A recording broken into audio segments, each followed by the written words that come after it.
अव्वल हम सना इलाही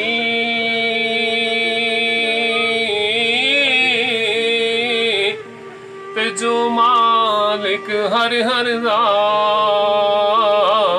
उसदा नाम चतारण वाला किसे मैदान ना हर दा रहमत दा दरिया नहीं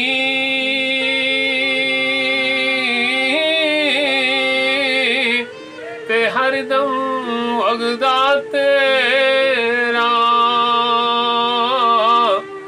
जे एक कतरा बख्शे मैनू कम बन जांदा ही मेरा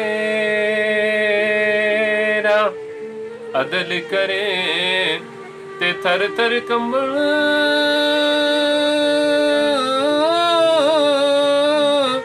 ते साइयां उच्चियां शानां वाले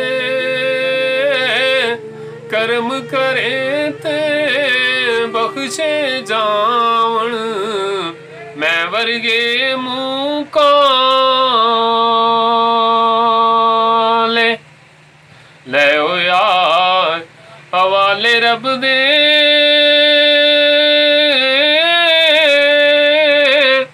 मेले 4 दिना दे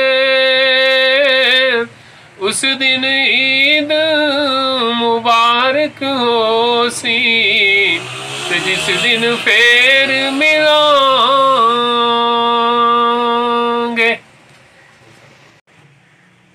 अस्सलाम वालेकुम।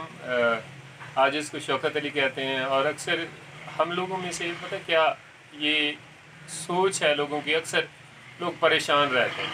उसकी वजह कोई खोजने की कोशिश नहीं करता कि परेशानी की वजह क्या है। असल ये है कि हम में से अक्सर लोग जो नेमतें अल्लाह ताला ने जिनसे उनको नवाजा होता है, जिनसे हम हिस्सा उठा रहे होते हैं, उनको कभी शुमार नहीं करते। अगर हम अल्लाह की नेमतों को शुमार नहीं करेंगे तो हमें सुकून कल्ब कैसे हासिल हो सकता है। हमारी नज़र सिर्फ उस पर होती है जो हमें हासिल नहीं होती। जो चीज़ें हासिल होती हैं उन पर हमें कभी भी गौर नहीं किया कि हमें क्या क्या किन चीज़ों से अल्लाह ने नवाजा है। और ख़ुद कुरान पाक में अल्लाह ताला ने कहा मेरी कौन कौन सी नेमतों को झुठलाओगे। और नेमतें जब हम नेमतों का कुफरान करेंगे तो ज़ाहिर है बेचैन रहेंगे।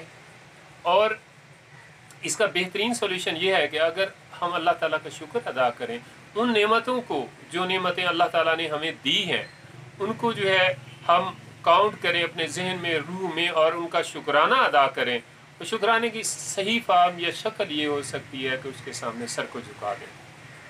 और उसका सबसे बेहतरीन तरीका नमाज है। और ख़ुद अल्लाह ताला फरमाता है कि अला बिज़िक्रिल्लाह तत्मइन्नुल क़ुलूब, कि जब तक हम अल्लाह ताला की नेमतों का शुक्र के लिए हम सर उसके सामने नहीं झुकाएंगे तो हमें सुकून कल्ब हासिल नहीं होगा। और फिर यह है कि रिज़्क़ में कमी भी की वजह भी यही है कि हम उसकी नेमतों का शुक्राना नहीं करते। जब तक शुक्राना नहीं करेंगे तो हमारे रिज़्क़ में वसअत कैसे आएगी। और ख़ुद कुरान पाक में अल्लाह ताला फरमाता है अगर तुम मेरा शुक्र करोगे तो मैं तुम्हें और दूंगा। तो ये चीज़ें हैं कि जब तक हमें अपने जहन के अंदर, अपने रूह के अंदर ये मुहासबा खुद एहसाबी के अमल से गुजरना पड़ेगा कि अल्लाह ने कितना हमें नवाजा है। आगे देखने की बजाय पीछे भी हमें देखना पड़ेगा कि हमसे गरीब लोग कितने हैं जो इन नेमतों से महरूम हैं। हम अपने गिरदो पेश में अगर थोड़ी सी दीदा बीना घुमा कर देखें तो फिर हमें यकीनन एहसास हो जाएगा कि हमें अल्लाह ने बहुत नवाजा है। और फिर हमारा दिल और हमारी रूह भी कायल होगी कि हम उसके सामने झुकें, उसका शुक्राना अदा करें। और जब हम उसकी शुक्राना अदा करेंगे और उसके सामने झुकेंगे तो यकीनन हमारे जितने आधे से ज़्यादा मसाइल खुद ब खुद हल हो जाएंगे, सुकून कल्ब भी मिल जाएगा और हमारे रिज़्क़ के अंदर भी वसअत अल्लाह अता फरमाएगा। अल्लाह आपका हामी व नासिर हो।